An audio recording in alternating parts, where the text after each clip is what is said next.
Welcome to the Berkeley Haas Speaker Series, New Thinking in a Pandemic, Business, Economics, and Inclusion. I'm Don Moore, the Lorraine Tyson Mitchell Professor of Leadership and Communication at Berkeley Haas. Today, I am thrilled to be joined by Julia Galef, decision strategist and author, most recently, of The Scout Mindset. Julia has a wonderful TED Talk where she confronts the question of why people tend to think they're right even when they're wrong. She is co-founder of the Center for Applied Rationality here in Berkeley and host of the Rationally Speaking podcast. Thank you so much for joining me, Julia. Thank you, Don. It's such a pleasure to be on here. And you've let me interview you multiple times now, so I felt it was only fair to return the favor. I'm really looking forward to it. To turn the tables on you today. Tell us the difference between the mindset of the scout and the mindset of the soldier. Yeah, so soldier mindset is my term for something that's discussed a lot. It's sometimes called motivated reasoning, motivated cognition. Sometimes it goes by other names like rationalization or denial, wishful thinking. These are all kind of facets of a similar phenomenon. And I call it soldier mindset because when you're in this mode, your thinking is analogous to being a soldier on a battlefield of ideas where your sort of prime directive is to defend your beliefs from any evidence or arguments that might threaten them. So, you hear a dissent or you hear criticism of something you're doing or something you believe, and just instantly your automatic reflex is to reach for a rebuttal or to shoot it down. And you notice this language is all very militaristic in a very natural way, which kind of tells you something about how fundamental soldier mindset is to the way that we think and talk about reasoning. Our beliefs are like, we look for support for our beliefs and reinforce our beliefs, and we shoot down or poke holes in opposing arguments. Anyway, so soldier mindset, very fundamental. Scout mindset is an alternative way of thinking that I've been kind of passionate about and interested in for the last decade, where when you're in scout mindset, you're not focused on defending your beliefs against threat. You're focused on, like a scout, going out, exploring, trying to get as clear a picture of what's really there, of what the world actually looks like. So in scout mindset, there's no such thing as a threat to your beliefs. If you get information that, or an argument that tells you you're wrong about something, that's not a bad thing. That's oh great, this is going to help me make my map of reality more accurate. And that doesn't mean that in scout mindset you don't have you're like indifferent to what's true. Like you'll still have preferences about, I hope that my the strategy I'm running at work is going well, or I hope that people find my jokes funny, or I would like to believe that the political party I support is actually helping the country. But regardless, you want to know whatever the truth actually is, even if it's not what you hoped it would be. So I guess I should also clarify that I talk sometimes about scouts and soldiers, but that's just shorthand. There's a spectrum of scout and soldier mindset. We all have some of both in us to varying degrees and in varying contexts. You've recommended having strong opinions weakly held. Can you talk about what that means? Yeah, I wrote a thing about that a few years ago, and I now think that what I meant by it was maybe not what other people mean by it. So I'll tell you what I think the standard meaning is and how my thing is different. The standard meaning, as I now understand it, is that the best way to sort of get at the truth individually or in a group is to just really passionately believe something and argue it strongly. And then if someone convinces you, and then you should let other people convince you that it's wrong. That's the hold them lightly or hold them weakly part. And that this is the best way to sort of get at the truth instead of being sort of hesitant with your ideas and uncertain. That's not quite what I had thought it meant. What I mean by it is more like, well, I'm going to tell you a story, and this might be a better way to illustrate the principle. When I was in 7th grade, I I learned in science class that it's not possible to build a perpetual motion machine. And I heard this and I was just like, that doesn't sound right. I'm sure I could build a perpetual motion machine if I tried. And so I spent weeks just doodling designs for perpetual motion machines on my biology paper or whatever, and then I would show them to my science teacher, be like, certainly this is going to work as a perpetual motion machine. And each time he'd be like, no, okay, so this design, like the magnet's not going to keep oscillating indefinitely, it's going to stabilize, that's not going to work. I'd be like, back to the drawing board. And it's not like I actually thought that I had discovered something about physics, or that I could discover something about physics that all the scientists in history were not aware of. If you had asked me, like, do you think the scientists are right? I would have said, I'm sure they are, but I don't understand why yet. It still feels to me intuitively like it should be possible. And that process of trying to make the perpetual motion machine, having been being shown why it wouldn't work, by the end of that process, I had sort of an intuitive appreciation of why perpetual motion wasn't possible, and I really did believe it on an intuitive level when I hadn't initially. And so I think I left that class with a much richer understanding than if I had just accepted what my teacher had told me and had it sort of as a cached thought in my head, like perpetual motion isn't possible. So to extrapolate this to kind of opinions about, politics or business or whatever people have opinions about, I think a failure mode that often happens when people are trying not to be soldiers is that they suppress any opinions that they have that sound, like, oh, other smart people don't believe this, or, oh, I couldn't prove this conclusively with evidence. And so then they feel like they're not allowed to believe those things, and they just kind of automatically take on whatever the received view is. And I think people feel like this is epistemically virtuous. And I'm sure that most of the time, the view that most smart people hold is in fact correct, and you probably are wrong if you disagree with it. But I think it's a much more valuable process to allow yourself to hold on to that inside view, it's sometimes called, where you feel like it can't quite, the consensus can't be right. And so you hold on to that, but still be curious and invite other people to show you what you're missing, rather than just assuming you must be wrong and running with the consensus. So this is, we took a bit of a quick left turn away from the Scout mindset, because this thing that I wrote about strong beliefs held lightly, or I guess I could call it holding on to your inside view, was sort of my way of talking about a failure mode that I see in people who are too afraid of soldier mindset. Mm-hmm. What's remarkable in what you describe and the attitude that you advocate is willingness to be wrong.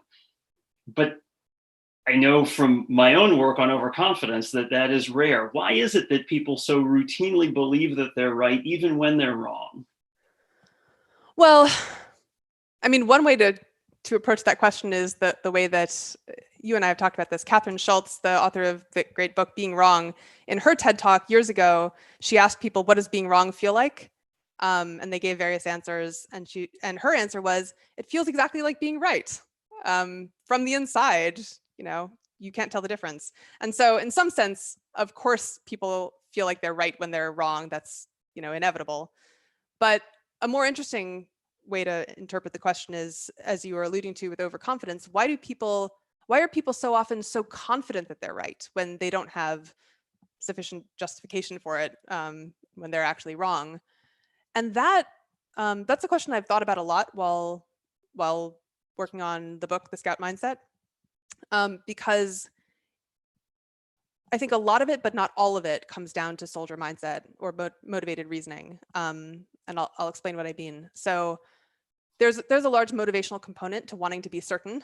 For one thing, it feels more comfortable for most people to hold opinions that are clear and black and white, without a lot of vague uncertainty and caveats and nuance. And then secondly, there's plausible case that in many social situations, if you're expressing your opinions with certainty, that's going to make people trust you more, look up to you more, consider you more authoritative, charismatic, things like that. And so even if those motivations aren't consciously going on in people's minds when they're thinking about how confident they are, I think they're often just at work in the background, causing people to be more dismissive of complicating evidence or contradictory evidence than they otherwise would. That said, I now think that there is a lot more non-motivational component to overconfidence than I originally thought. So I feel a little sheepish explaining all this to you since you're the king of overconfidence. You're doing well so far. That came out wrong. The king of overconfidence. I meant the king of teaching about overconfidence, not exhibiting the property. Well, anyway, so I'll tell you what I think shows how overconfidence can be kind of built in even when you don't have motivations towards it. There's this great study or cluster of similar studies where they ask people to, do you understand how a bicycle works or some other common, item or process? And people are like, oh yes, of course. And, well, how confident are you that you understand? Very confident. And then they ask people to draw a bicycle or to look at diagrams of bicycles and tell them which one is correct. And I tried this myself when I started reading the study. I started drawing the bicycle and I was like, wait, is there a bar connecting the two wheels? Would it be in the center? Would that make sense? Where are the pedals? Are the pedals on the edge of the wheels? I drew I don't think it was even physically possible what I drew. And anyway, so this same thing happened to the people in the study. They were very confident they knew how bicycles worked. Then they tried to draw one, realized they have no clue. And then the study asked them again, how confident are you? And they were like, not confident. And so what this suggests to me is that, a lot of overconfidence is just being unaware of how much complexity you don't know about, or isn't currently salient to you. Because I don't think it's not really that plausible to say that they're like emotionally invested in knowing how bicycles work. So I think this is kind of a clean case where, we're not omniscient. We don't have infinite computing power in our brains. Our brains have to, simplify and just like focus on the stuff that we know, which is a sliver of the total stuff to know, but is much more salient to us because it's much more concrete than the abstract unknowns out there. Does that make sense? What would you change about that? No, that I think that's spot on, and that a lot of the reason I'm coming to the Strong Opinion Weekly held that a lot of the overconfidence we observe arises from a limitation in our ability or willingness to think about the ways that we might be wrong. Often we're wrong for reasons that we don't really understand or appreciate. And that's, I think, the point that Catherine Schultz was getting at, where what does it feel like to be wrong? Well, the belief you hold, if you retain that belief, you don't realize that it's wrong. You don't know the facts that render your belief incorrect. And even in the moment when you realize, oh, I was wrong about that, then you switch immediately from what you previously believed to what you now believe in light of the facts. And you can look back at your previous self with satisfaction and think, oh, silly me, I used to believe that wrong thing. Now I'm right. So you're saying, I guess there's no moment where you're both wrong and conscious of the fact that you're wrong, because you switch states basically in that moment when you change your mind.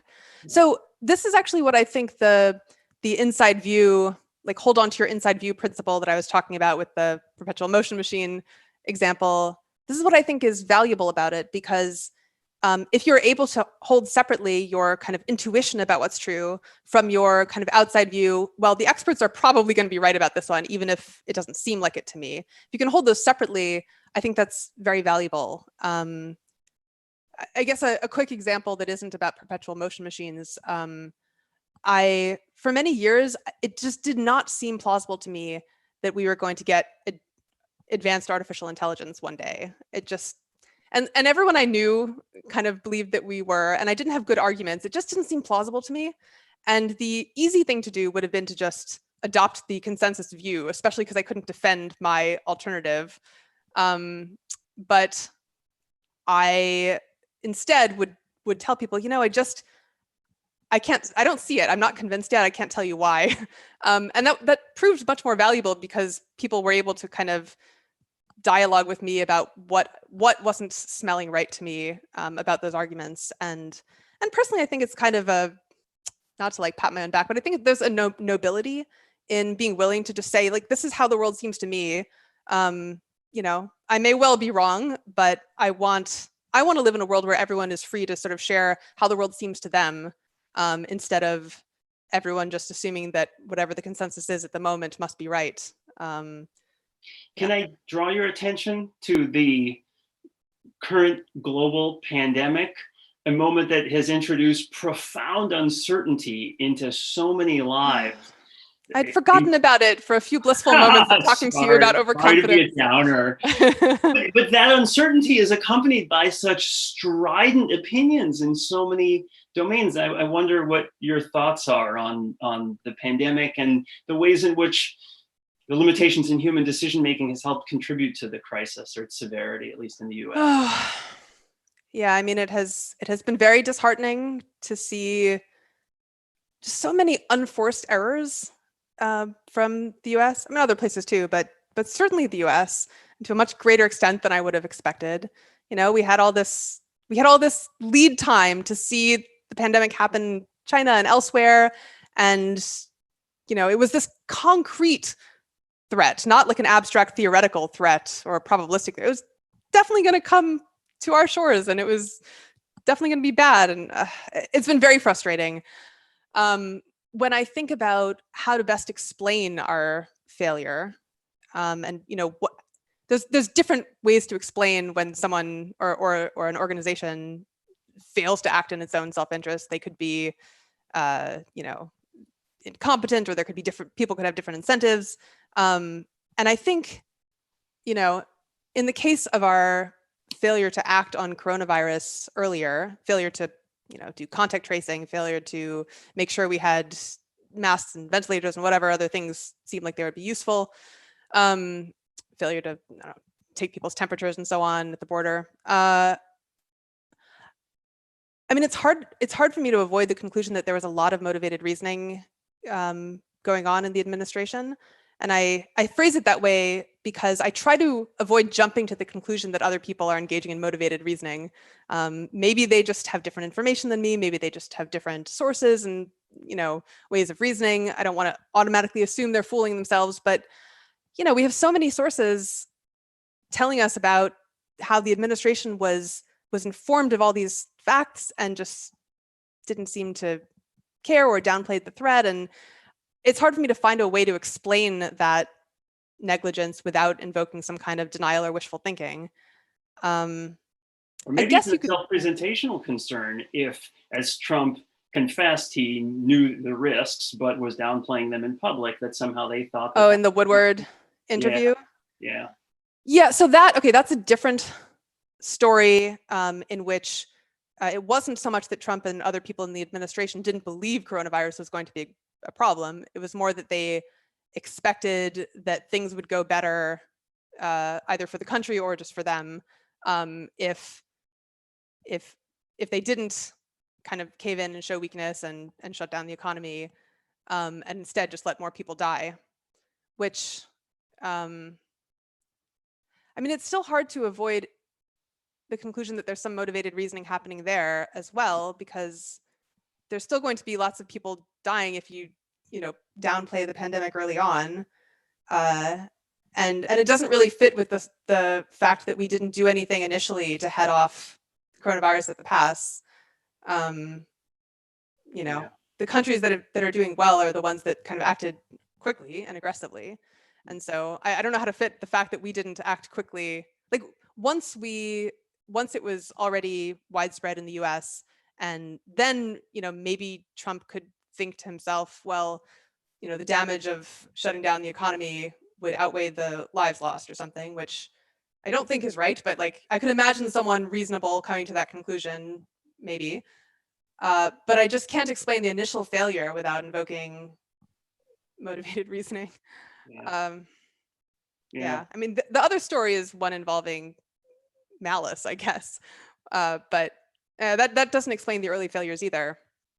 Even if everyone in the administration was just completely selfish and only cared about their election prospects and not Americans' lives, it still doesn't predict that they would, fail so badly in the first few months when it was critical. So Yeah. I don't know. I come down on motivated reasoning. What about you? Yeah, I'm also at a bit of a loss to explain it.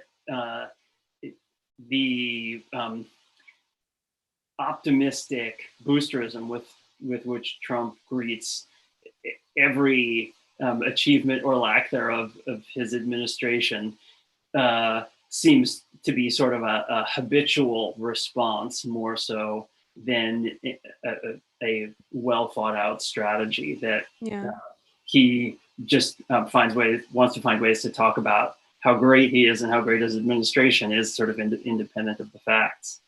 The anti-mask movement in the US that I'm sure has also contributed to our poor performance.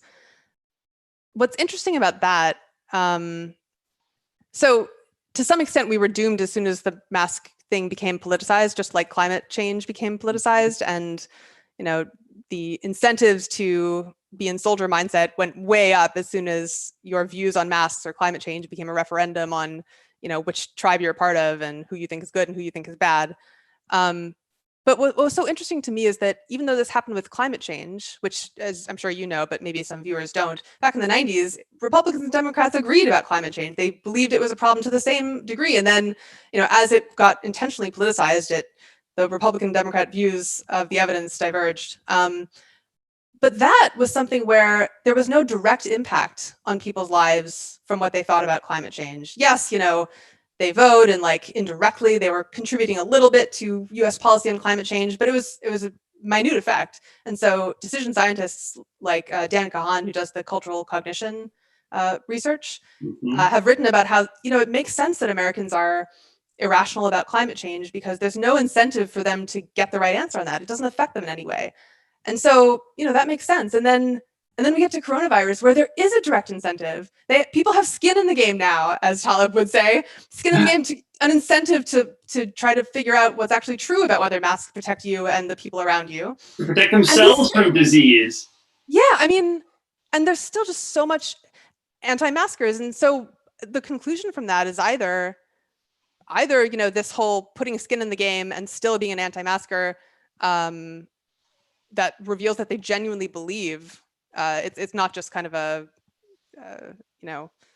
political signaling. Either it reveals they genuinely believe that masks don't help or coronavirus is a hoax, or it reveals that ideological, the drive to kind of politically signal your affiliation is so strong that it outweighs even your physical well-being.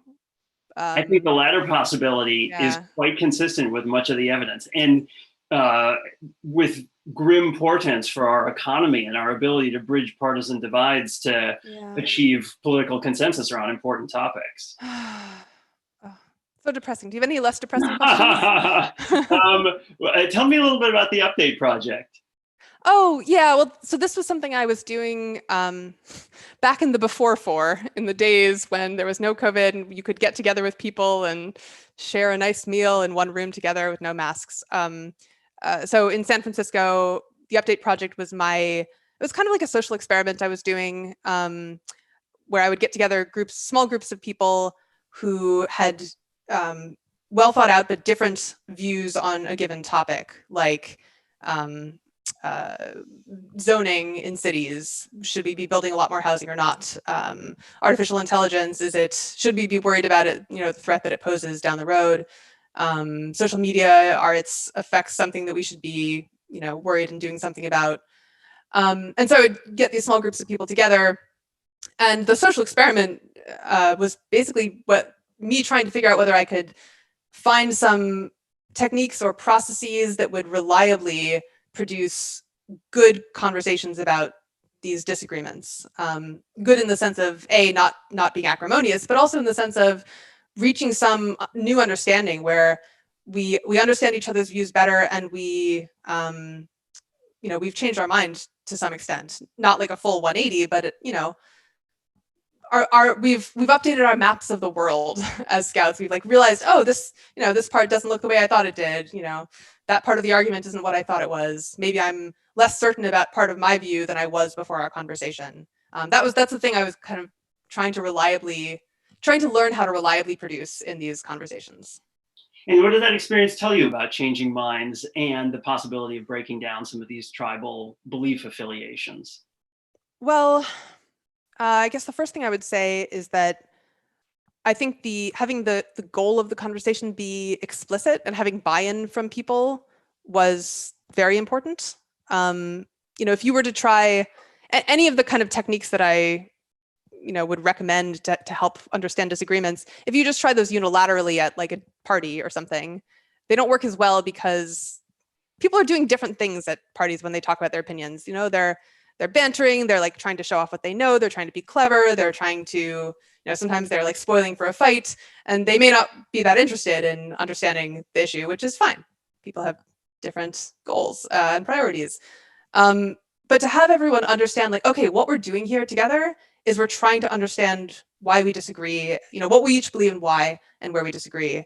And so the feeling that I would always try to create is less of a debate where you're sitting across the table from the other person and kind of, you're fighting each other with your views, and more a feeling of everyone standing together, kind of crowded around like a table, with everyone's maps, like their scout maps of the world laid out on the table, and together they're kind of puzzling over the differences between the maps and, coming up with theories about like, oh, maybe is it possible that we disagree because of X, Y, or Z, or, but it's an investigation where they're sort of working together to figure it out. And that's a completely different feeling from the debate feeling where you're trying to, battle it out together, and figure out who's the winner and who's the loser. So, a lot of my efforts went into figuring out what creates that frame instead of the debate frame. We have an audience question that's relevant to this. Oh, great. Someone who's wondering about the partisan view of the scout mindset. So the questioner asks, they say, I talked about the scout mindset with political activists, mostly on the left, far left, and they responded with a negative opinion. They thought it was a way to dismiss or destroy political engagement, which may require strong emotions. If I'm going to paraphrase this question, isn't adopting the scout mindset on a charged political topic sort of unilateral disarmament, leaving yourself open to attack by soldiers on the other side who are not so open-minded? It's interesting. This, in the course of doing the book, I found that this was a real concern for several decades in colleges about debate teams, that if we allow people to consider other perspectives, like, the perspective that, we should be friendlier towards communist China or something like that, then that's going to destroy these young minds, and they'll be infected by ideas that they don't have strong enough defenses against. And I don't think it's a fake concern, right? I don't think it's an unreasonable concern. The concern that I would say that the reason that I think activists are often wary of scout mindset is not so much that they're worried they're going to be convinced of the opposing perspective. That hasn't been my experience. It's more that they're worried that some of their kind of passion and fire is going to evaporate, because once you can understand why the other side believes what they believe, and you can sort of see, even if I don't agree, I don't hate you, I don't see you as the evil that I'm trying to take down, that might reduce some of their motivation to fight. And I'm not going to say that's not a real concern, because I think that effect is there, and I've had activists tell me that that's there. I just think that in many, if not most cases, the benefit of retaining some of your ability to think clearly is worth whatever reduction in that kind of passion results. And there are other ways to be passionate. You can be passionate about the effect you're trying to create in the world. You can be passionate about I don't know, a couple of the people I interviewed for my book are animal rights activists. So one was the head of the Humane League, which is the organization that convinced a large number of major food producers in the US to commit to stop killing the male chicks after they're born, which is, saves billions of chickens from painful death. And, David is he doesn't see the other side as evil. He's just very focused on how can I save the most animal lives, or how can I improve the most animal lives? And what he found is that the people who are motivated by the kind of passion to take down the evil enemy, the people who don't want to, have any cognitive empathy for what the other side might think, or to sort of understand why things are the way they are, those activists do fight passionately, but they fight ineffectively because they're not, they're going to fight the big bad water park owners who are, being cruel to their animals, to their orcas in the water park, which may well be true, but then you have, the possibility of negotiating with the companies to improve the treatment of billions of animal lives, and negotiating with a company that, is doing something you think is terrible. It's not very satisfying from a activist passion perspective, but the effect is much bigger. So to sum up this long monologue, what I would say is, if you can motivate yourself by the change you want to create in the world and not by the people and organizations you really want to stick it to, then I think that gives you the ability to be a much more effective activist in terms of choosing the right battles and the right strategies. I find the case that you make for the Scout mindset quite persuasive, but what would you say about the prevalence and the evolution of the soldier mindset? Is it ever beneficial? Has it ever been official? Is it ever beneficial? Is it beneficial, yeah. Your interest to adopt the soldier mindset?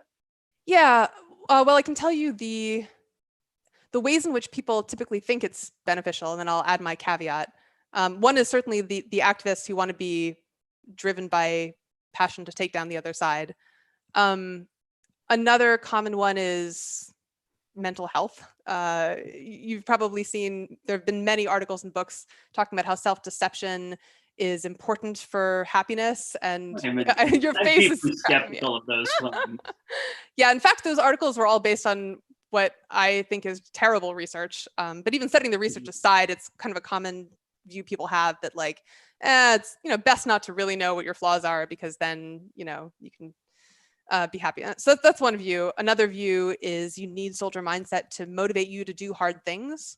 And so that this is why entrepreneurs are overconfident about whether their company is going to be the next Google or Facebook, because they need to believe that in order to motivate them to do this really hard thing.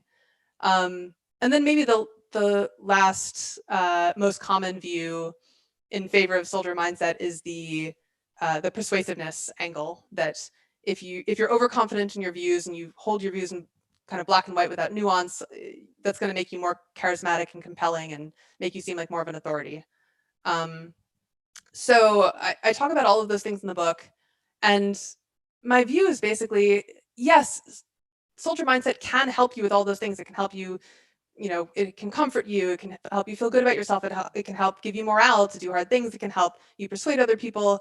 But it always comes at this cost of impairing your judgment. The recording has stopped.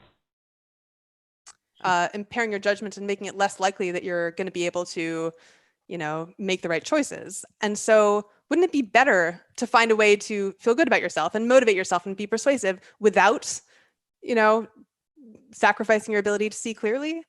So that's what I really want to, spread. That's what I talk about a lot in the book, is ways to get the things that we value using scout mindset instead of soldier mindset. Mm-hmm. Yeah, someone in the audience wonders how much of a role numeracy plays in cultivating this scout mindset. It seems like gradations, nuance, and probabilities are all tied up with the ability to think like a scout. So there's been some interesting research, some of it by Dan Kahan, who I mentioned earlier, investigating the connection between numeracy and polarization or motivated reasoning. And there's not a positive connection. In fact, there's in many studies a negative correlation where the more numerate and knowledgeable and sometimes educated you are, the more your conclusion about the topic is dependent on your kind of ideological commitments. So for climate change, the graph of people's views on climate change looks like a funnel plot where as people's numeracy and sort of science education goes up, Republicans and Democrats diverge more and more. So at kind of the lowest levels of numeracy, Republicans and Democrats have the same opinion about climate change, and at the highest levels, people who know a lot about it and have gone to college and graduate school, they're just completely at odds. So one conclusion you can draw from that is that, and this is how people sometimes summarize this research, the more numerate you are, the more clever you are, the better you're able to deceive yourself because you can find clever ways to justify whatever it is you want to believe. That's possible. It's not, in my mind, the most likely explanation of this data. I think the most likely explanation is just that people who are very, numerate and knowledgeable they care more about the answer to this question because they're kind of more invested in these ideological fights. And so, what we can really conclude is just that numeracy doesn't protect you. It may make it worse in some cases, but it doesn't protect you when the question in consideration is ideological. I think I can anticipate your answer to this one, but Michael Hennon wants to know, with the rapid increase of uncertainty in our world, can Scouts continue to see clearly when the map seems to be constantly changing, or is change somehow disadvantageous or problematic for Scouts? Well, I don't know if our world is more uncertain than it was. We have more information now, and so, from different sources, from different perspectives, and so we, reading all of this, often contradictory information may feel more uncertainty than we did back when there was, one consensus view and not a lot of dissenting information. My view of this situation is basically that it amplifies whatever mindset you're in. So if you're inclined towards soldier mindset and you face this dazzling array of choices of different sources who will tell you different things, now you have the freedom to choose the one that's telling you what you want to hear. And you can find tons of studies that will confirm what you want to believe and tons of experts who will tell you you're right. On the other hand, if you are motivated more by scout mindset, then you have way more ability than we did in the past to kind of figure stuff out for yourself and question, whatever the consensus view is. So I don't know. I read an article in the New York Times the other day about how LASIK was actually harmful, or it was more dangerous than people thought, and I was like, that's concerning and interesting. Let me investigate that. So I went and looked up all the studies that were cited in the article, and I went to see if there were other studies that contradicted them. And I kind of formed my own picture of LASIK. Short story, or long story short, I don't think that the author of the article is interpreting the data correctly. And that's something you couldn't do in the past when we didn't have all of this information at our disposal. But if you're motivated to get a particular answer instead of to get the truth, then all of that information can help you do that. Mm-hmm. Can you imagine Donald Trump taking on the scout mindset? What would that be like? Literally, no. I literally cannot imagine it. I feed that prompt to my brain, and my brain is like, does not compute. So that's the literal answer to your question. Maybe I can generalize the question and ask. Well, no. I can. I mean, as I said, scout mindset is a. It's not like some people are scouts and other people aren't. It's not a package deal, and so you can have someone who's very scout-like in their job as a trader or something. They're very motivated to figure out if any of their assumptions about the market were wrong, because that that's profitable. And then they go home and they're a total soldier in their relationship with their family, where they can never admit they were wrong. And so, maybe there are some contexts in which Donald Trump is scout-like. Maybe, I don't know, maybe he's a scout when it comes to marketing and, the strategies that cause people to like him more, pay more attention to him, or, get them riled up against the Democrats. And he's, genuinely on some level interested in what the truth is about which strategies work. And he'll, change course when the evidence suggests that he should. And that's all I got. That's pretty good. Yeah. I was going to generalize the question by asking about the benefits of scout mindset for leaders like politicians at the top of our country. Yeah, I mean, well, we expect our leaders to both govern and campaign, and those are very different activities. So for governing, scout mindset is essential and valuable, and maybe we would not be in our current situation if leaders had more scout mindset. For campaigning, it's trickier, and it is true that a lot of voters are not going to like it if you speak in nuanced ways and present things in gray scale and incorporate evidence into your views and change them. So I can. It's understandable why politicians, especially at the national scale, are so often seen to be in soldier mindset. I do think that it's possible for politicians to kind of have their cake and eat it too. And I found a few examples of this that I talk about in the book. One is Obama, who, I'm not saying he's a perfect scout in all ways, but there are a bunch of reports about how behind the scenes he thinks probabilistically. He pushes people to tell him what they disagree with him about. He'll try to form kind of calibrated assessments of things, and he just doesn't talk about that in public because he understands that people don't want to hear that he thinks the stimulus bill has a 30% chance of success. That was just the best we could do. Although in that case, in 2008, when they were working on the stimulus plan, Joe Biden actually let it slip at some rally or something that, oh yeah, I was just chatting with Obama and, he thinks that our stimulus plan has about a 30% chance of success. And Obama's being like, oh, what are you doing? Like, Joe, you said the quiet part out loud.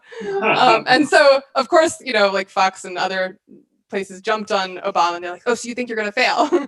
And you should ideally be able to say, economics is complicated and, no plan has a 100% chance of success. We just have to pick the one with the best shot. And instead, it doesn't always fit in a soundbite. Yeah. And, I'm not saying that Obama lies or that you should lie, but you can still, there's plenty you can do to, talk about your plans and your opinions and your policies that isn't lying, but that's also just not coming right out and telling everyone, I think this is more likely to fail than not. In fact, a lot of CEOs that I talk to about scout mindset in their jobs and how they balance the difficulty of strategic decision making with the task of, inspiring and motivating their team. A lot of them said, there's tons of wiggle room between, lying to people and coming out versus coming out and saying, here's exactly what I think the risks and downsides are. If I'm just quoting one guy I talked to, if I thought a plan had an 80% chance of success, but it was our best shot, I wouldn't come out and say, I think this has an 80% chance of success. I'd come out and say guys, this is the plan. Here's why I'm excited about it. Here's why I chose it. And if someone pressed me, is there a chance, are you 100% sure? I'd say, well, no, nothing's guaranteed. Anything could fail, but here's why I think this is a good plan. And so I think that successful scouts in leadership positions just are really good at that, of being able to inspire people and communicate their decisions in a way that's, it gets people excited and makes them, trust and look up to the leader, without actually lying to them and over-promising and saying that everything's definitely going to work out. I think you have made a compelling case for how smart and honest leaders can incorporate good advice and lead effectively and persuasively. Oh, good. We're almost out of time, but before we close, I have to convey a question from a fan who asks when the podcast is coming back. They've been missing Rationally Speaking. Thank you for asking that. It was certainly on hiatus for longer than I had originally intended it to be. I put it on hiatus at first just to finish the book. And then I finished the book earlier this year and just realized I needed a break from social media. And it turned out ultimately that I needed a longer break from social media than I had originally expected. But I'm almost ready to relaunch it. I have episodes in the pipeline. I have learned how to like record and edit episodes without the studio that I had back in San Francisco. And I'm hopefully next week, but possibly the week after that is my plan to relaunch. I'll record a message about it on the podcast website and on the various platforms soon when I know for sure what the date is going to be. Thank you for asking. That sounds great. Many of us look forward to its return. Oh, good. So thank you for your work on Thank the you, podcast. Don. And thank you for taking this time with us. This has been my pleasure. wonderful. Take care. Thank you.